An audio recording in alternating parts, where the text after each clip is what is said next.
Hello and welcome back to creating a horror game from scratch.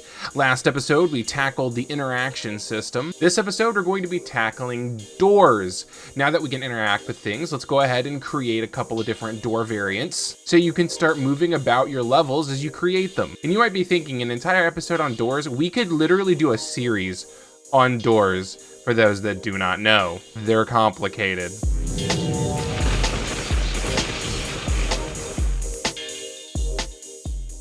So first things first, let's go ahead and open up our drawer down here with control space. I'm gonna go over to the content folder, go into my dark BPs, it'll be an actor, and we got the BP interaction test. This is just so we could test last time.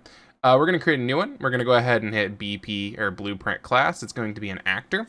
And I'm gonna type in BP underscore door.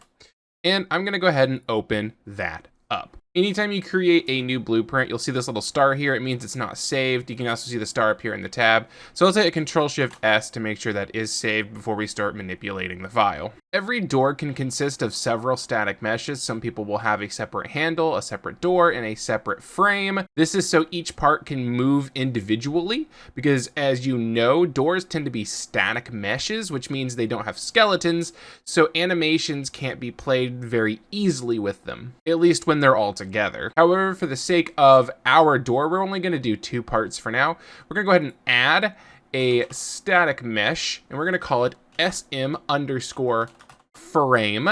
And then as a child of the frame, we are going to add a second static mesh, which, by the way, I should clarify. When I make it a child of the frame, it simply means that I had the SM frame selected and then clicked add.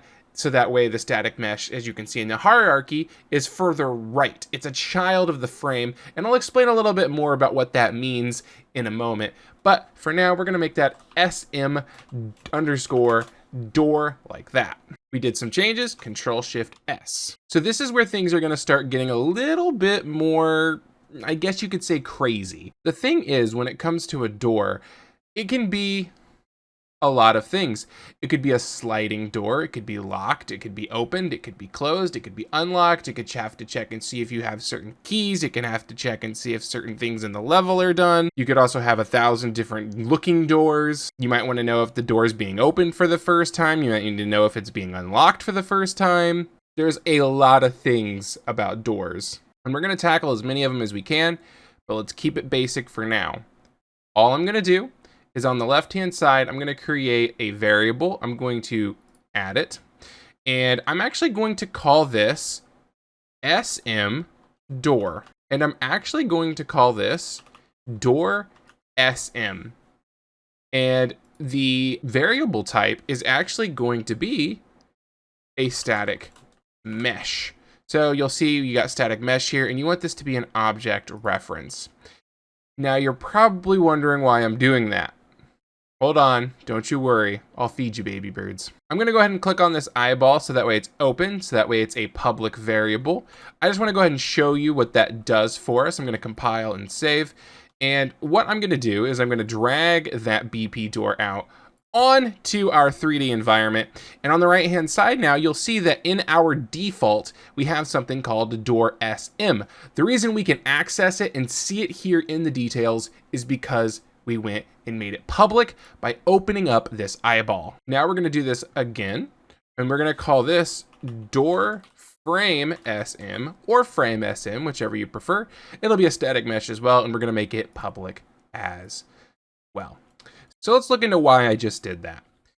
If we go to our map, you'll see that both of them are located here in the default, and you can see that we can actually select any static mesh. So if I type in door here, you'll see that we have the SM door, and if I go over here and I type in frame, you'll see we have the SM door frame.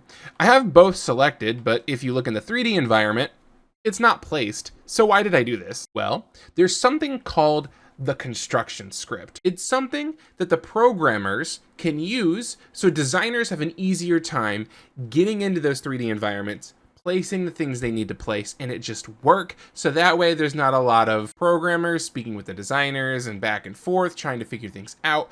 So the programmers come in, they make it as simple as possible.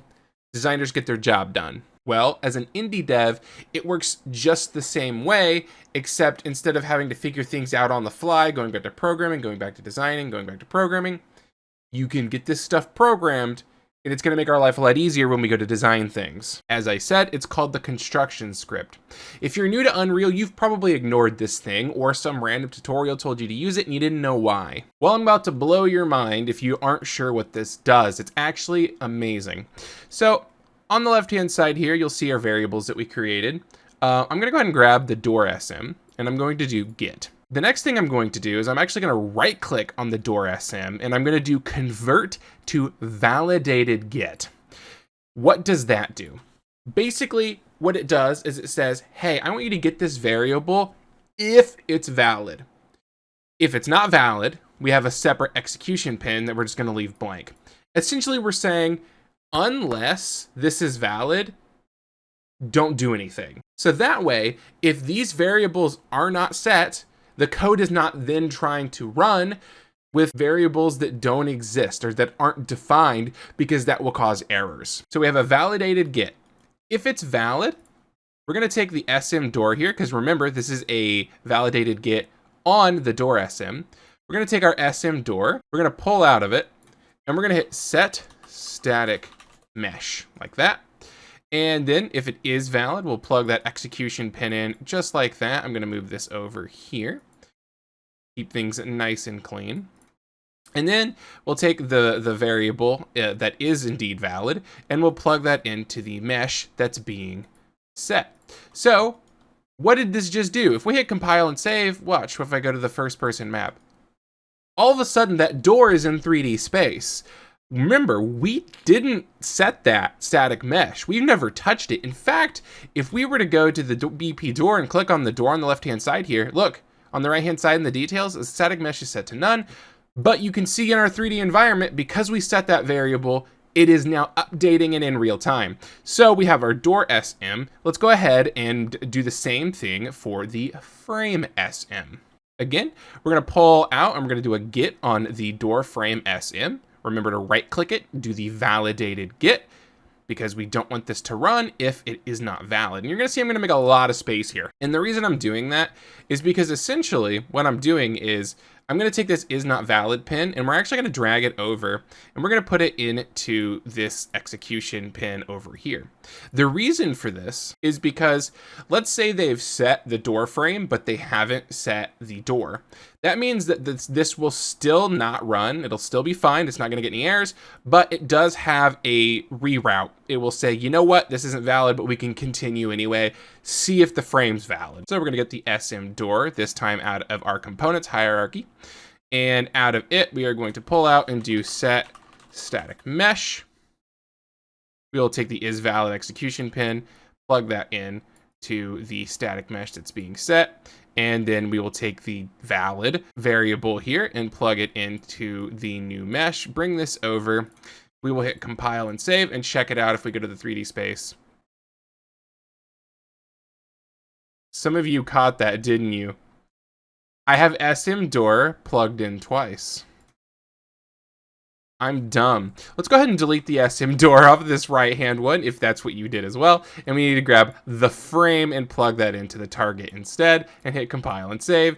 And voila, now we have our door and we have our frame. Now remember, the main reason we did this is because remember I had one of that spiel about programming and designers? Well, now whenever we get this code set up, you're going to be able to have a different door and a different frame on every single version of this blueprint if you want, and they'll look different, feel different, but we're going to add more variables to make sure it works, because if you look right now, the door isn't in the correct location and neither is the frame, which means that every single door and frame you have that is different might need a different transform, local transform, to fit in the correct positions. Whoa, one sec. I put a ton of work into these and I love doing it, but I don't get paid. Well, except like a couple pennies a video. So I would love it if you could please consider subscribing to my Patreon. It'll help me create this content for you.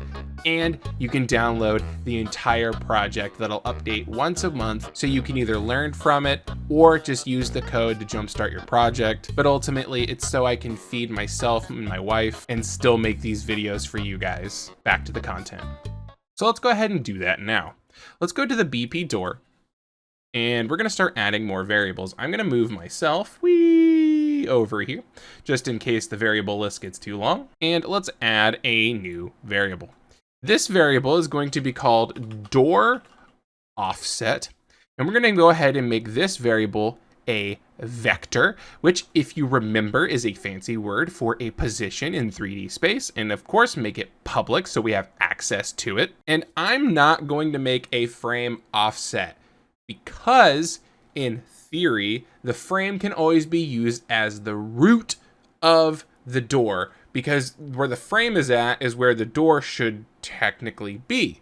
So we don't need to move both. We only need to move one, and in this case, moving the door makes more sense. Now, if you need to add a frame offset, then feel free. It should work just the same way that we're doing here. Then what we're going to do is I'm going to go ahead and take this code here, and we're just going to hold right and move it on over.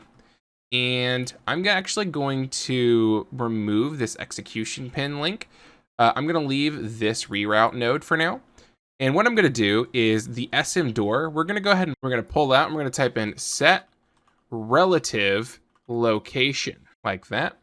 And what we'll do is we will pull out of that execution pin. So now the door should be plugged into both setting the static mesh and setting the relative location. This box is a bit bigger. Let's grab these reroute nodes, bring them down slightly, and we can go ahead and plug our door offset directly into the new location, just like that. Now, you might be wondering, okay, if we need to do a validated get for the door SM, why don't we need to do a validated get for the door offset? If the door offset is not set, it is still 0, 0, 0. The code can still function perfectly fine whether or not they have put custom digits in or not. So this does not need to be checked. And what we'll do is now we'll take this execution pin, plug it straight into this get, and of course the is valid. We'll skip these two and go straight into the second get here, and we will hit compile and save. Let's go see what we're doing with that. So now we have this door offset variable over here in our default. If we open this up, you'll see we have an X, Y, and a Z. Something you need to start learning, or you don't need to start learning, but I highly recommend it, is what these colors are, so you don't have to play around to figure out which one's which.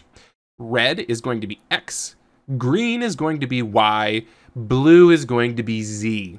So as you can see, the green here is Y.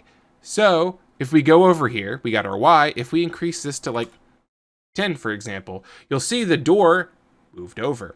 But obviously, that could take a while to figure out exactly where this goes. So I'm just going to click and drag to the right till it's just about in position. And then what we'll do is we'll see what the float is at, and we'll just make it way more specific and see if it fits. So you'll see that we're about in position, and we're at 44.7 with an odd amount of numbers. If we change this to 45, most static meshes are built in a way that they're going to be on nice round numbers. It's not always going to be the case, but as you can see in this situation, it is the case.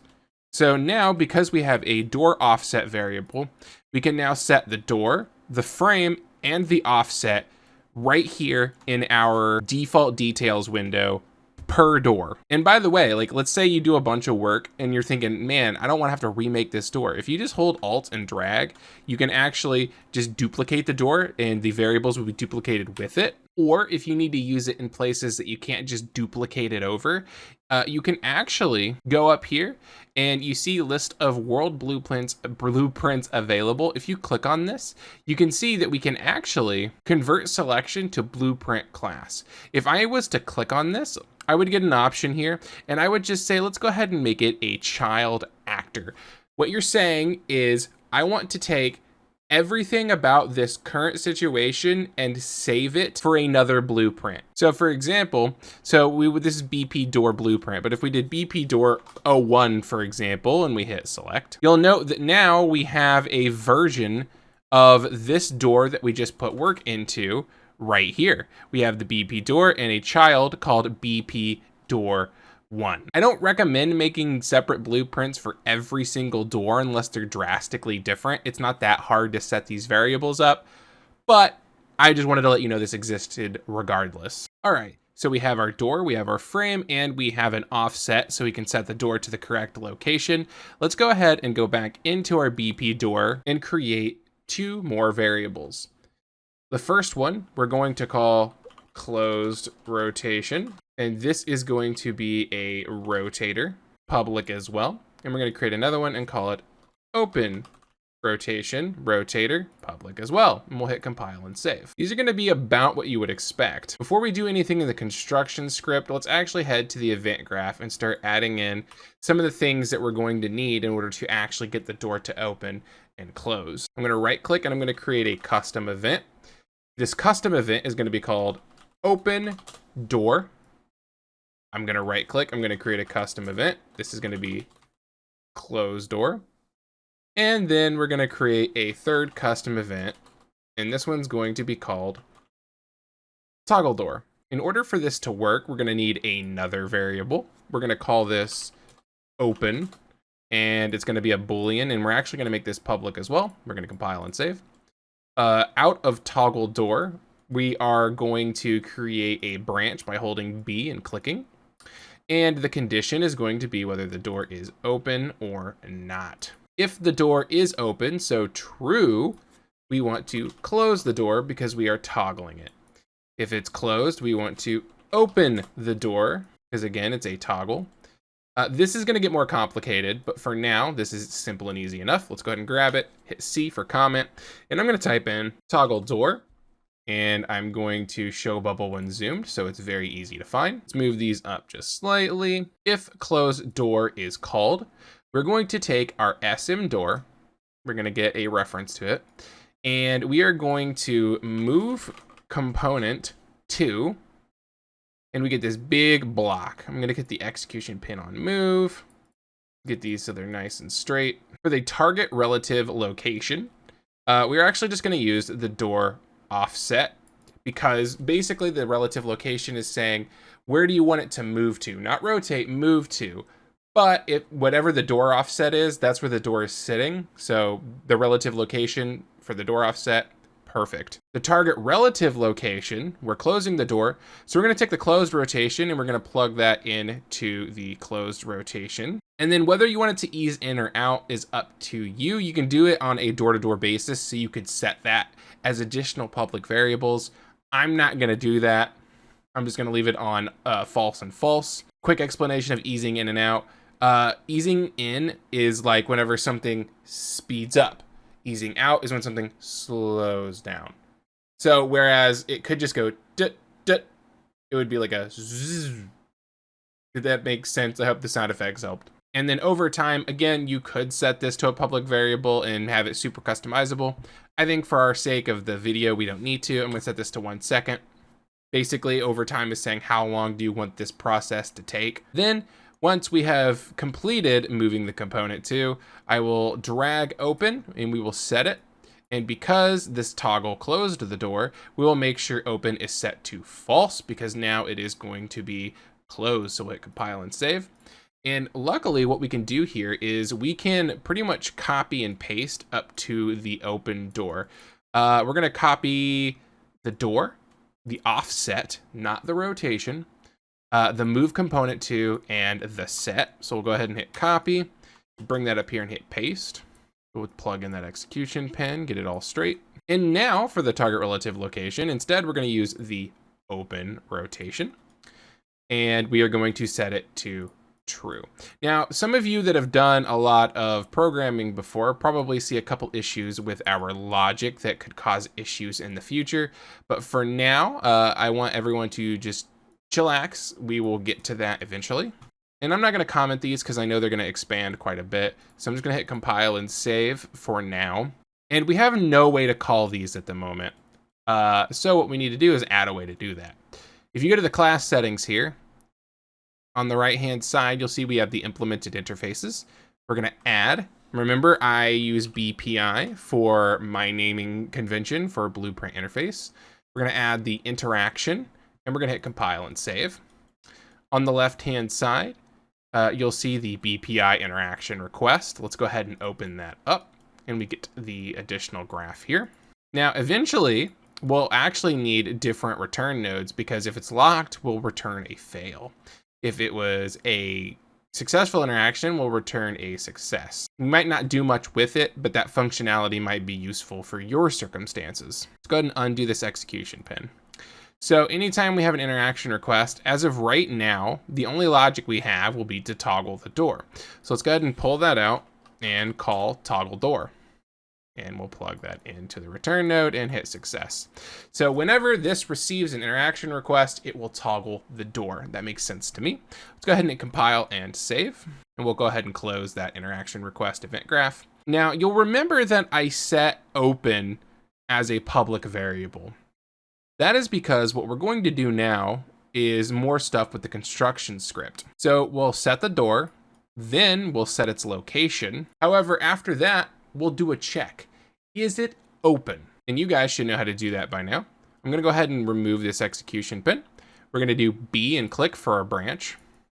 The condition will be whether the door is open. Grab this logic and move it over. Eventually I'll comment this to different sections, but until then, I'm just gonna leave it separated. If the door is indeed open, we will take the SM door and we will set its relative rotation, so true to the execution pin, so it is open. We'll set the new rotation to whatever we have as the current open rotation. If it is not open, I'll go ahead and copy and paste this node along with the reference to the door a little bit closer. We'll take the false execution, plug it in. We will set it to the closed rotation, and regardless of which is true, we will then move forward and check and see if the frame has been set. So we'll go ahead and hit compile and save. So let's go take a look at our 3D space. On the right-hand side, you'll see we have our addition of 2 rotators and the open. Right now, it thinks the door is closed. So let's say this is the default position of the frame and the door. And let's say your static meshes just aren't lining up rotation wise. That means that, like, let's say this is set to, like, I don't know, -180. That was the wrong one. On the Z, we'll set it to -180. So, like, let's say this is what's happening. Or even better, -90. So this is what's happening, right? You have a frame that was clearly modeled at a different angle than the door was modeled. We're pretending both of these are set to 0. You can then set the closed rotation to whatever you want, so that way this door lines up. Luckily for us, it was already set because this is an Unreal Engine asset. However, let's go ahead and set it to open. And on the Z, let's go ahead and set it to, like, I don't know, 80. You'll see now we have a door that is open with just a little bit of clipping up here at the top. Nothing crazy. We set it to 90. Sometimes it clips a little hard, especially on these Unreal assets. They're not great. But you can see that now we have an open and a closed rotation. And if we set this to open or closed, boom, now the door is opening or closing in real time for us to edit and design our level. Because if you want your level to have some doors that are open, some that are closed, you can now do that. So we'll set it to open by default just for funsies. We'll go ahead and hit play. And as long as this has collision, does it? I think it does. All we have to do is look at the door and press our interaction button. And it went right through. I think the frame has collision. Yeah, so the door doesn't have collision, but the frame does. And you can see that whenever we hit the actual collision, with our current code, how it's set up, we now have a door that'll open and close when it receives that interaction request. Aside from the fact the door does not have collision, I want to show you one other problem. I'm going to spam the interact button. You ready? You see how the door got slower and slower and slower and slower and slower and slower and slower and slower and slower. That is because every single time I hit F, an interaction request was being sent out, toggle door was being ran, move component 2 is being ran. So every time I hit F, it was adding 1 second to how long it was going to take for that door to close. Let's let it close, or open in that case. Let's let it close almost all the way, and I'll hit F and watch how slow it goes. So You see that? So how do we go about fixing something like that? I like to use a variable that I like to just call in progress. So what I do is on the left-hand side here, this will not be public. We're going to add another variable. It will be a Boolean. And I'm just going to call it in progress like that. And we'll hit Control-Shift-S to save all. And we'll compile and save. So what we're going to do is we're going to grab all this. We're going to start with open and just move it to the right. Because what we're going to do is we're going to undo this execution pin. We're going to add a branch B and click on the graph. The condition will be whether or not the current thing is in progress. So if in progress is true, we don't want this execution pin plugged into anything because it means that something is happening, which means don't take any more commands. If it's false, well, then we can take our in progress and set it to true, because now something is happening. So we'll go ahead and plug that into our move node. And the great thing about move component 2 is notice what this final execution pin is. It says completed.